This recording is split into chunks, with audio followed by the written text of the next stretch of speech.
Bonjour, je suis Carmen Bellafonte de carmenbellafonte.fr et aujourd'hui je voudrais vous partager un petit exercice qui va vous aider dans votre quotidien pour vous sentir plus soulagé et plus tranquille dans des situations qui vous font sortir des émotions de colère ou d'impuissance. Le petit exercice que je vais vous partager, c'est un exercice très simple. Et je vais donner un exemple. Par exemple, vous êtes au travail et il y a votre chef qui est injuste avec vous, que tous les jours quand vous arrivez, il vous parle mal, il ne vous reconnaît pas votre travail et vous sentez de la colère, ou vous sentez de l'injustice, ou vous sentez de la frustration, ou vous sentez de l'impuissance. Peut-être vous ne savez pas reconnu ces émotions. Quand vous avez détecté cette émotion, je vous conseille c'est de toucher votre chakra cœur, que c'est l'éthymus, que c'est au milieu de la poitrine. Vous touchez comme ça. Et vous allez fermer les yeux et vous allez dire chère impuissance, chère colère, chère frustration, je t'accueille dans mon cœur. Je te reconnais et je te donne tout mon amour. Je t'accepte dans moi, car je suis l'imperfection parfaite. Et je m'accepte tel que je suis. Je ne comprends pas encore l'apprentissage de cette expérience, mais je l'accueille aussi.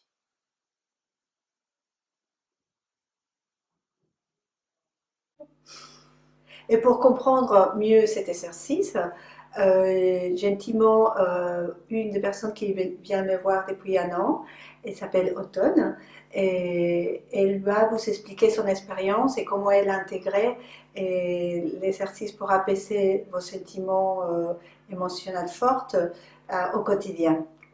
Bonjour Automne. Bonjour. Merci d'être là, merci d'avoir accepté nous expliquer, partager ton expérience avec des personnes qui peuvent les aider aussi pour son quotidien. Déjà par rapport à quand on vient à ressentir quelque chose, on ne sait pas forcément ce que c'est. Par contre, quand on vient à réfléchir en se disant tiens, je ressens ça, qu'est-ce que c'est? On a souvent du mal à le faire parce qu'en fait, on n'a jamais vraiment posé des mots sur les émotions. Donc, c'est déjà important qu'on arrive à définir les émotions. Je crois qu'il y en a 7 ou 8, mais déjà le fait de savoir quelle émotion c'est, on peut arriver en fait à se dire tiens, je ressens ça ou je ressens ça. La peur, la tristesse, la colère, voilà. La frustration, l'impuissance. Voilà. Et donc voilà, quand on se pose un petit peu plus dessus, en fait, on arrive, pas tout de suite à l'accueillir, mais on arrive déjà à l'identifier. C'est déjà énorme. C'était facile pour toi d'identifier tes émotions? Non, parce qu'en fait, ne connaissant pas le terme de chaque émotion, je pouvais le mettre dans n'importe quoi. Alors que, comme tu as dit, la frustration, la peur, la colère, la joie, voilà. Une fois que c'est défini, après on arrive à se dire, bah tiens, je ressens plus quoi, c'est de la colère, parce qu'il peut y avoir de la colère, mais en fait il y a aussi de la peur. Donc voilà, ça peut être un mélange, mais on arrive au moins à l'identifier. C'est pas juste. Voilà. Et combien de temps ça t'a pris pour identifier l'émotion en fait? Longtemps. Longtemps. Combien, si tu peux dire? Est-ce que c'était facile pour toi? Est-ce que tu penses que la société ou ton entourage, ils sont cette dynamique automatique de détecter ces émotions? Non. C'était nouveau pour toi? Oui, ou en tout cas de les accepter. Mais pour les accepter, il faut les identifier. Oui, les identifier, mais on peut de toute façon les vivre et les ressentir sans pouvoir forcément les identifier. Ça, on le fait tous. Donc, on les vit, on les ressent, on se les prend en pleine figure. Oui. Après, on les identifie, donc il y a déjà un premier pas de fait. Et dans un deuxième temps, une fois qu'on les a identifiés, le travail que tu proposais qui était de les accueillir, de les... Peut-être pas forcément de les accepter tout de suite, mais en tout cas de les reconnaître. Parce qu'il y a identifier et les reconnaître comme elles sont. On les accepter peut-être. Ça se rejoint. Les deux. Ouais. Voilà. Et après, quand tu les as identifiés, accepter ou reconnaître, Et en fait, ça se dilue tout seul. ça veut dire Ça veut dire que quand je viens avoir par exemple un sentiment de colère, ou je parle d'émotions qui ne sont pas très agréables, donc pas très positives, puisqu'en règle générale on se pose dessus, c'est ce qui nous dérange un petit peu. Donc si on a par exemple de la colère, souvent voilà, ça sort ou ça sort pas, mais en tout cas ça implose ou ça explose. Une fois qu'on l'identifie, on sait que c'est de la colère. Et en fait, quand on se dit, voilà, c'est ma colère, je la prends comme elle vient. C'est une partie de moi et je l'accueille, enfin en tout cas je l'accepte et on lâche un peu en fait, on lutte pas contre ça. Même si on veut pas même si on veut pas avoir de la colère, même si on veut pas avoir ces émotions qui sont pas très agréables, on les a et du fait de l'accepter en fait, ça coule tout seul. Tu m'avais donné, comme très poétique d'ailleurs, un exemple par rapport à comment il part. Ouais. Un exemple est la entrée d'une porte. Tu pourrais nous expliquer? Ouais. En fait, je suis très visuelle, donc j'ai besoin d'imager, j'image beaucoup les choses pour me les représenter, ça me parle beaucoup plus. Et donc, quand tu m'avais dit, quand tu ressens telle ou telle émotion, tu dis je l'accueille pleinement avec amour, etc., etc. J'avoue que au début, quand on entend ça, on se dit ouais, ok, c'est un peu difficile, mais bon, on va peut-être y arriver. Et puis au final, j'ai compris, mais pas tout de suite. C'est pour ça quand tu disais est-ce que ça a été facile? Non, c'est pas facile. Par contre, quand tu m'as expliqué le fait de l'accueillir, après, elle part toute seule. Ça, c'est ce que tu m'avais dit. Et alors moi, je me suis imaginé une chose, c'est quelqu'un qui sonne à la porte. Ça sonne, j'y vais, j'ouvre. Mais c'est quelqu'un que je veux pas voir. Et cette personne, en fait, c'est l'émotion que je veux pas avoir. Mais elle est bel et bien là. Donc j'ai deux possibilités. Ou bien je lutte, en fait, à refermer la porte. Mais quand on ouvre une porte vers soi, venir à repousser, c'est beaucoup plus difficile. Parce que l'autre personne qui pousse, en fait, elle a plus de force et quoi qu'il en est, les émotions, c'est une partie de nous. Donc, on va lutter contre quelque chose où, au final, on va s'épuiser. Donc, on a cette possibilité-là, où là, en effet, on s'épuise et puis ce sera qui gagnera, mais en règle générale, c'est l'émotion qui gagne. Ou bien, en effet, on ouvre la porte. Et quelque part, ouvrir la porte, c'est... on ouvre la porte de chez soi, on accueille quelqu'un chez soi. Alors on peut très bien lui dire, écoute, vas-y, je t'en prie, assieds-toi. Mais cette émotion, si elle vient en fait, et qu'elle veut rentrer, une fois qu'elle est rentrée, qu'est-ce qu'elle va faire? Elle va s'asseoir dans le salon, ou elle va simplement continuer le couloir, rentrer, s'installer, faire ce qu'elle veut, mais elle rentre en fait, et c'est là où je dis, quand on accueille et quand on laisse rentrer, après ça part tout seul. Ça veut dire qu'elle est rentrée, je l'ai faite rentrer, on va plus lutter.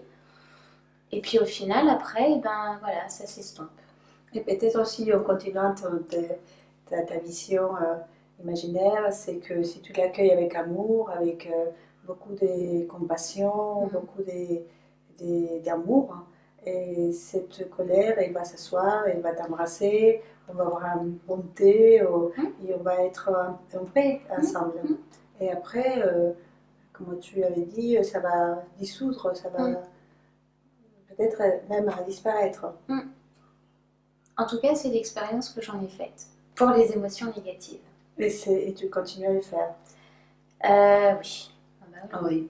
Et pour toi, c'est un travail qu'il faut le faire tout le temps parce que je pense que l'être humain, et on est fait pour être dans la dualité et des fois, c'est pas totalement acquis qu'on est toujours dans la paix, l'amour et tout à fait. Et la compassion. En fait, c'est une partie de nous. Et tant qu'on n'accepte pas cette partie de nous, ben on est toujours en bagarre et donc on n'est pas forcément bien. On peut dire que c'est une guerre intérieure. Ouais. Et oui, et c'est vrai que pour moi, si les gens y réussissent ou ils arrivent à avoir la paix intérieure, c'est clair qu'il n'y aurait pas la guerre extérieure dans le monde. Mais il n'y aurait déjà pas la guerre avec soi-même et encore moins la guerre avec les autres. Avec l'extérieur. Ouais. Merci beaucoup. J'espère que ça va aider aux gens qui nous regardent à les motiver à pratiquer, à essayer une fois. Il y a une question aussi que j'aimerais bien que tu partages, c'est est-ce que c'est quelque chose qu'il faut pratiquer souvent? C'est facile à l'intégrer ou au début c'est un peu... C'est pas une question de facile ou pas facile, c'est que ça va pas être naturel. Donc je pense que en fait c'est juste une prise de conscience. C'est une spontanéité qui va se faire parce que l'émotion elle est là, elle va nous traverser, elle est là. Mais juste en prendre conscience et puis de se dire tiens pourquoi je suis comme ça ou qu'est-ce que je ressens, je crois que ça permet de le vivre pleinement en fait. Et donc, j'aime pas ces termes, vivre en conscience, etc. Mais oui, c'est vraiment en fait se rendre compte de ce qu'on ressent et de ce qui se passe à l'intérieur. Sans forcément tomber dans l'analyse et du comment et du pourquoi, etc. Mais juste, voilà, je ressens ça. Voilà, ça c'est important ce que tu nous dis parce que cet exercice, c'est pas le mental. C'est quelque chose qu'on sent, on peut le sentir dans la poitrine, on peut le sentir dans le ventre, on peut le sentir dans une partie du corps, mais en tout cas, c'est pas mental. C'est pas quelque chose qu'on réfléchit, c'est quelque chose qu'on ressent. Et c'est ça la partie la plus moins commun en fait. La plupart des gens qui viennent me voir, ils sont ces problématiques de se connecter à ces ressentis, à ces émotions. Mais le fait de poser un mot sur ce qu'on ressent, donc sur l'émotion, le nom de l'émotion en fait, c'est un petit peu le mentaliser, je trouve. Mais quelque part, le fait de le mentaliser, on en prend conscience. Parce que ressentir, on ressent. On ressent de la joie, on ressent de la peine, on ressent... Mais le fait de poser un mot dessus et de se dire, tiens, qu'est-ce que je ressens? Parce que, comme je disais tout à l'heure, on peut avoir de la colère et de la peur, mais qu'est-ce qui prend le dessus? Par contre, c'est tout mélangé.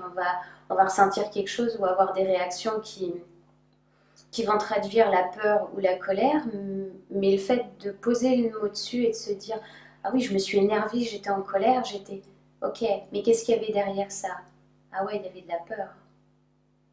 Tu vois, et ça c'est mentalisé. Enfin, c'est le conceptualiser en fait en mots, le ressenti en mots.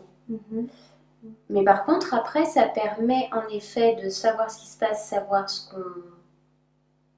qu'on a ressenti, pas juste le vivre, c'est important de le vivre, mais savoir ce qu'on a ressenti Et après de se dire, ok, j'ai ressenti ça, c'est ok. Et il y a une phrase que je dis que moi, ma langue maternelle, c'est le français, et c'était bon, je suis l'imperfection parfaite.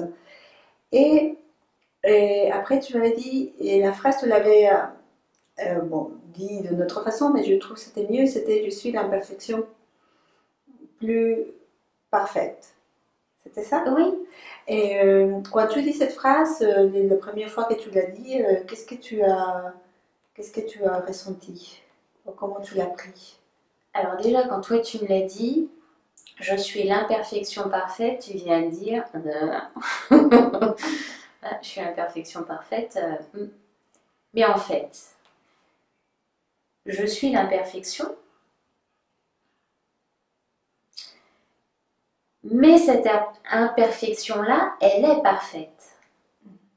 Donc j'ai une partie de moi qui en effet, enfin, est imparfait parce que j'ai envie d'être comme ça, mais je suis pas comme ça, parce que j'accepte pas certaines choses, par exemple. Donc, bah, je me trouve imparfaite, mais cette imperfection-là, elle est parfaite. Alors c'est un peu incohérent quand on entend ça, mais difficile à expliquer. Dans cette imperfection-là, il y a une perfection. Donc en fait, l'un rééquilibre l'autre. Et regarder dans cette vision, cette concept de je suis l'imperfection la plus parfaite, et qu'est-ce qui t'a apporté en fait C'est l'acceptation totale de toi? Et j'ai parti de cette phrase, elle est sortie, c'est un exercice inspiré hein, à travers les séances que je donne. Et cette phrase, elle est sortie pour dire que tout c'est parfait en fait. Et, voilà. Et que même si c'est entre guillemets négatif, lourde, difficile, pesante, on dit. Pesant, oui. C'est parfait aussi parce que derrière cet événement, cette situation, ces ressentis, ces émotions, il y a un apprentissage pour notre propre découverte de soi-même en fait. C'est ça aussi que tu avais... Moi, c'est ce que j'ai compris en tout cas. D'accord. Tout premier lieu, quand tu m'as dit ça, l'imperfection la plus parfaite. Oui, mais bien sûr. Et puis c'est vrai qu'au fur et à mesure, de par le travail aussi, d'accepter ses émotions, de les prendre et de les accepter et t'emploies le terme, toi, accueillir. C'est ça. Ouais, après on comprend beaucoup mieux l'imperfection la plus parfaite. Super. Génial. Merci beaucoup pour ce partage. C'est très généreux de ta part et je suis très touchée pour que tu sois là et que tu aies accepté mon invitation. Bah de rien, si on peut faire partager et puis en effet des petits outils comme ça qui permettent juste de se sentir mieux, voilà quoi. On partage. Merci à toi. De rien.